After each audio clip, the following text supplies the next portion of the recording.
2, 1. Okay, Pablo, go. So as we all know, prosthetics, just like any field of technology, is advancing at an incredible rate since technology has become such an integrated part of our daily life.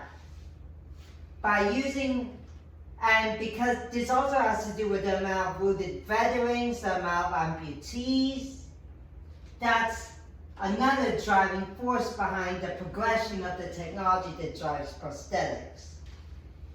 Now, one of the most advanced ones I'm going to talk about here is the DARPA arm, the Defense Agency for Advanced Research Projects.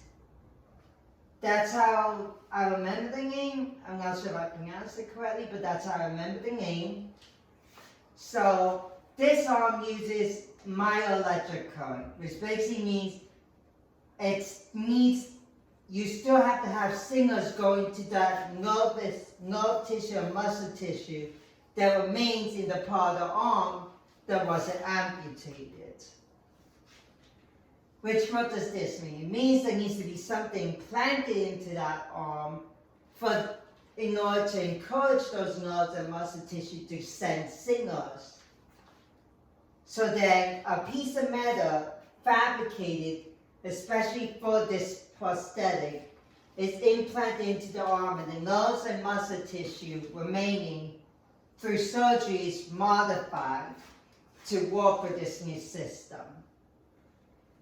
So the myoelectric armband reads the signals coming to the nervous and muscle tissue there, and then sending it down, and then redirects that information to the robotic arm. The robotic arm from there reacts like a natural hand would, using 27 different movements. And and if you want to consider the range of movement given to it, it's very, very close via 27 different movements to the natural range, to the range of your original hand or arm per se. So, going off of that, the arm was still in the testing phase during the time of this article. Last we heard, it was unveiled at the Pentagon during a tech expo at the Pentagon, and was also being fast-tracked to be able to be available in as little as 4 years.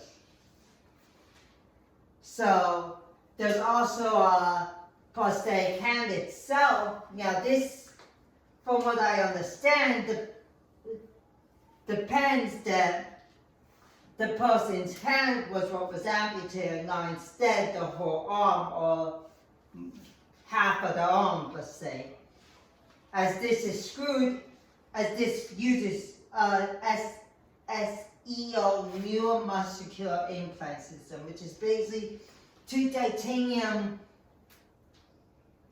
fabricated metal titanium implanted into the ulna and radius, with electrodes running off of them going to the nervous tissue. This allows the hand to use that myoelectric system, but more direct, as it's not using a band on the outside, but these sensors are actually inside the arm, producing at the time of its creation, the first exterior robotic hand that could actually be used on a daily basis outside of a lab environment. Now, it's not specified how it's powered. I imagine there's some type of onboard battery pack somewhere on it. That's not specified in the article, and I couldn't find anything else about it in terms of more information than the article was already giving me. Now, 3D printed prosthetics, at least the ones I'm covering here, are not nowhere near this advanced. Yes, they still use technology. Yes, they're not manual. But these are really designed for kids that were born with defects. That they have those fat hands with their stubbed fingers, or were born without a hand. So these are based off somebody that 3D printed, that first designed his own prosthetic fingers and then partnered up with someone to have them 3D printed. So a dad researching on the internet a prosthetic for his kid that had a deformation encountered this and actually contacted both the guy who designed his own figures and the guy who 3D printed them for him about designing a 3D printed prosthetic for his son.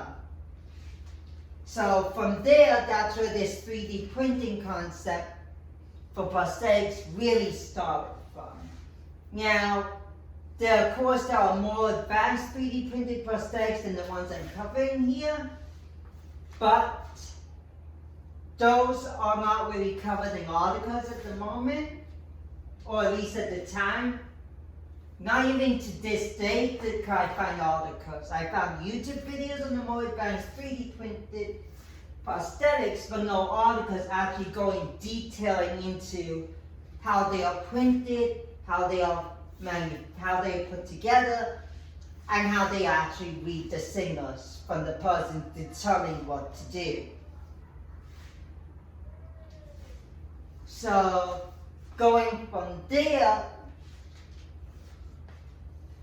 I'm also going to cover eyelid replacement prosthetic that's like basically a little flap of silicone that is connected to something that when it reads the signal from a nerve that originally would go, because this something is implanted under the skin with a battery pack on the outside, but the battery pack is very small as to not interfere with the person's vision and stuff. So basically this, and the bright side is that since this implant basically acts as a minor muscle replacer, it can also be used to replace other minor muscles in the body, because that's basically what it is, just a minor muscle replacer implant. But basically how it works is that implant reads the signal that originally would control your eyelids, and then based on that, it causes the silicone flap to expand or contract, basically closing or opening that silicone flap that's supposed to be the prosthetic eyelid. This is supposedly to help solve the issue with people who don't have eyelids for some reason, or don't have control of their own natural eyelids, as the eyelids are designed to keep your eye from getting dried out and stuff, and from permanent damage occurring.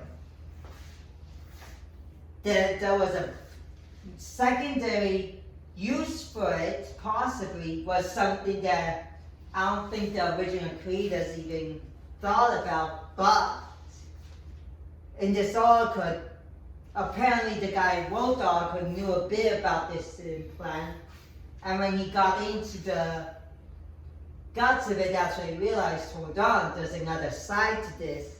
If this is just a minor muscle replacer implant, then it can be used in other parts of the body as well, because there are other minor muscles in the body which could also benefit from that if they were to go bad. Now, there are a lot of prosthetics out there. Most of them do not use an implant system at all. One prosthetic I'm going to talk about, which at the time of this article was the first advanced knee prosthetic in the world to actually sync up completely with a prosthetic ankle.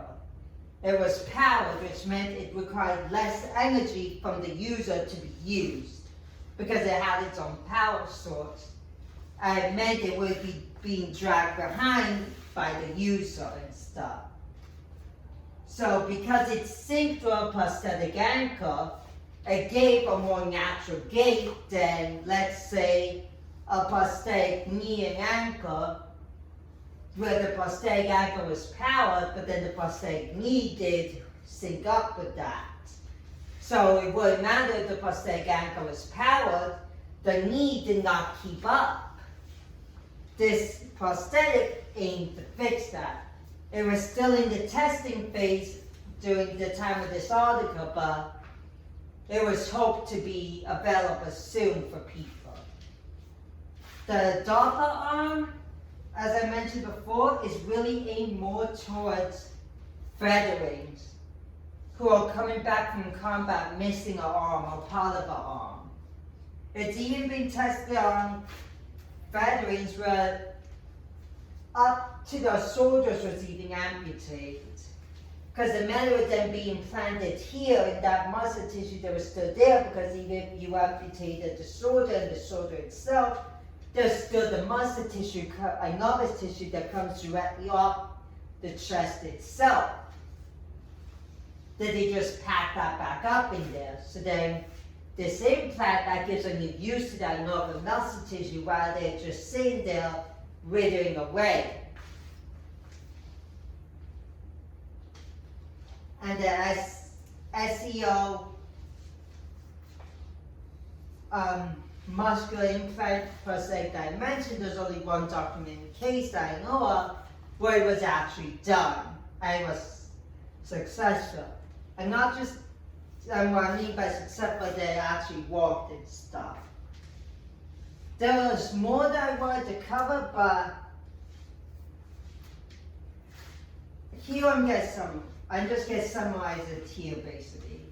In the end, all of this is good news for amputees, veterans, even kids born with genetic defaults. Because the 3D printed prosthetics, what does that do? It makes prosthetics cheaper to manufacture.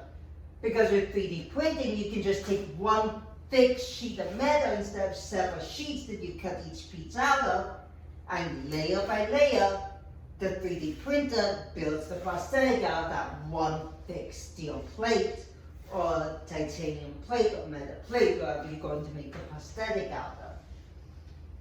This means there's less material cost involved in getting the materials to create the arm, or the hand, or any type of prosthetic.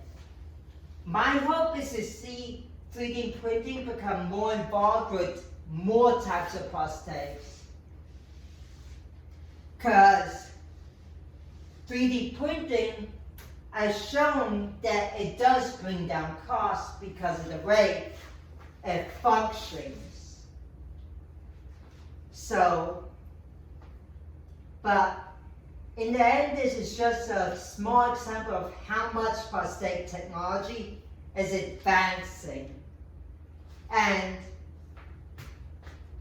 who knows? The SEO neuromuscular implant article was actually written this year. So that means, what does that mean basically? That was something that either was done within the last year or was done this year. More than likely it was done this year since the article was written this year. So people are starting to investigate this.